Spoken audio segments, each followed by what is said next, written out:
Hello, this is Anne. I've asked everyone to at least practice some scansion this week with the Shakespearean sonnets. All you've got to do is choose one stanza, um, uh, your own choice, and talk about two parts of scansion. That is rhyme and rhythm.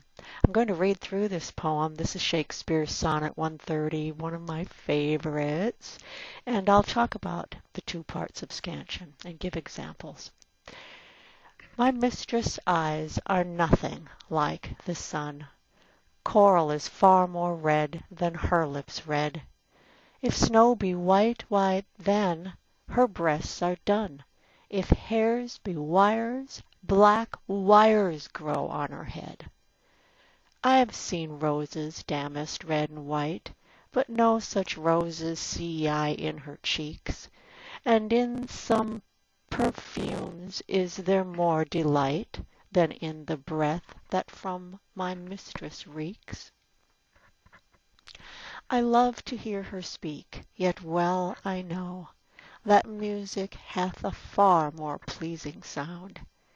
I grant I ne'er saw a goddess go. My mistress, when she walks, treads on the ground. And yet, by heaven, I think my love as rare as any she belied with false compare. Okay, so we were going to talk about two parts, the rhyme and the rhythm. I've got the rhyme scheme off to the side here. You see the A, B, C, D, C, D, E, F, G, G, the rhyming couplet at the end. The letters all just stand for every new word or rhyme that comes. And you notice the ABAB, just it never happens again. They're all internalized in one stanza. So we have sun and done for the A's rhyming, and red and head for the B's rhyming.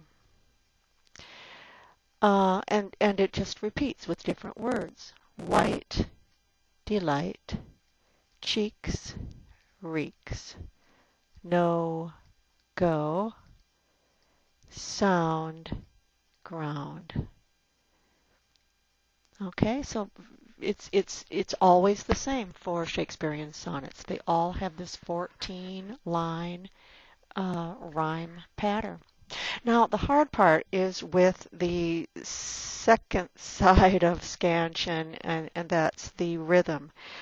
Shakespeare usually uses iambic pentameter, and that is a 5-foot beat. You have to think of it like a drum. Ta da ta da ta da ta da ta da 5 times, and that's the pent part. The pentameter, pentameter means 5 meter or feet. The iambic means that the second syllable is stressed. So reading through this first one again. My mistress' eyes are nothing like the sun. Coral is far more red than her lips red. If snow be white, why then her breasts are dun. If hairs be wires, black wires grow on her head. Now notice everything goes along quite smoothly. We've got ta-da, ta-da, ta-da, ta-da, ta-da. There's a little change here in the first foot of the second line because they didn't say chorale, I don't think. It's choral. And that's fine. There are always breaks in the rhythm or deviations in the rhythm. What I wanted to point out today is that sometimes those deviations are there to make a point. They're on purpose. The author is fully aware, and it's not that he's a bad poet because he's not sticking with the strict iambic pentameter. He's doing this, I think, for the fun of it. Look at this line. If hairs be wires, black wires grow on her head. I mean, this is what we call an anti-Petrarchan poem, and he's making fun of the Italian sonneteers who are just always sighing and dying and killing themselves for love. They're spilling blood and tears all over the place, and the women that they describe are usually there in just godly terms of perfection. And so he's making fun here, and he has both of these words, actually all four of these in a row, stressed and heavy, and that makes them, I believe, funnier. If hairs be wires, black wires grow on my love's head. He's making a point. Here's another one down a little bit farther that I like. The next to the end here. I love to hear her speak, yet well I know that music hath a far more pleasing sound. I grant I ne'er saw a goddess go. My mistress, when she walks, treads on the ground. And so here he's messed up that rhythm.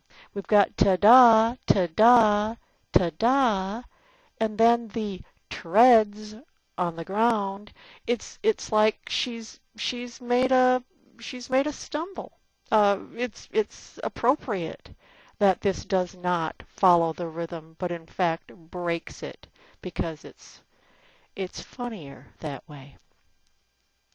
A lot of people wonder about the meaning in this last couplet, the rhyming couplet, and it's kind of hard. And yet, by heaven, I think my love as rare as any she belied with false compare. It would be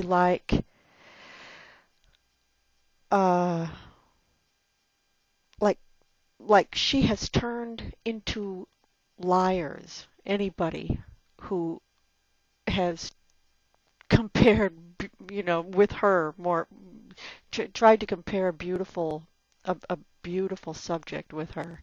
She's just made them a liar with false compare because it's false. It's a direct hit again at those Petrarchan poets and their false subjects. When they describe their loves as this perfection, these godly, heavenly, unreal, it's false compare. And so Shakespeare here is putting his love right down on the common, 2 feet on the ground, and yet she is better than any of these Petrarchan poets and their hyperbole. Okay, that's it. Email me if you have questions or give me a call. Sometimes these are easier to talk about over the phone.